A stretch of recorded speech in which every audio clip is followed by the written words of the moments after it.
Hi, this is Kevin from Christ Connection. And last night I was having a very interesting conversation with the founding pastor's wife of my home church. They founded the church about 53 years ago, and another pastor that's on staff currently. And we were talking about callings and gifts in the life of prayer. And just to give you a context, this woman that I was talking to, she's a woman of prayer. She's been for years and years and decades an example of prayer for many, many people. And she was talking about the importance of realizing the calling of prayer. Now, I've talked elsewhere about the gift of intercession, and we sometimes take that and kind of put this weird thing attached to it, and I'll put links to that post there. But there's although it may not be this gift of intercession, there is definitely a calling of prayer, and the callings of prayer is going to be different for different people. And that was one of the things that she was trying to emphasize to us, is that everyone isn't called to her style. I mean, she gives her life to prayer, and that's partly where she is in life, and partly what just God has called her to do is to spend long periods of time. And you may be a stay-at-home mother, you may be a business person, and that's not your calling. All of us should have a life of prayer. There should be a conversation with God. We should enjoy His company. But not all of us has called to this. And so when we compare ourselves to people with that kind of a calling, we get all intimidated. We get all worked up because we're not like them.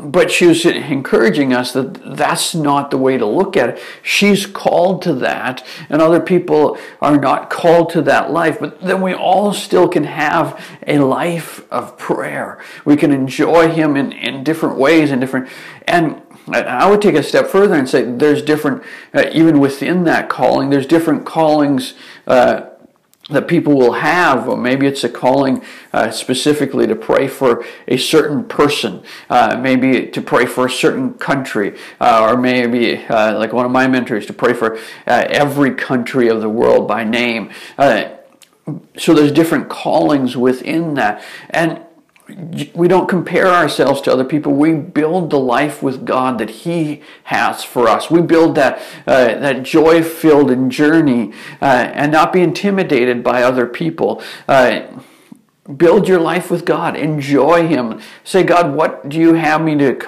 pray for? What do you have assignments for me? And you may get some assignments, specific assignments that God wants you to pray for. And it may seem strange, and no one else may have that.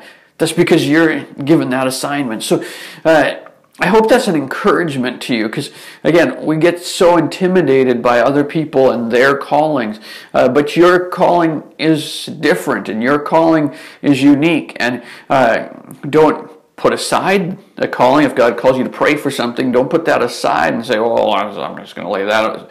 No, grab a hold of what you are called to, pray for those things, and then let the guilt and the condemnation go. Again, I've written about condemnation elsewhere, but I come back to that. Don't let condemnation keep you from the presence of God. Don't keep that condemnation from enjoying who He is and what assignments He has for you. So I hope that model and her example and her kind of trying to set people at ease will help you be set at ease to enjoy His company, to do your assignments, and let the rest be in the hands of God.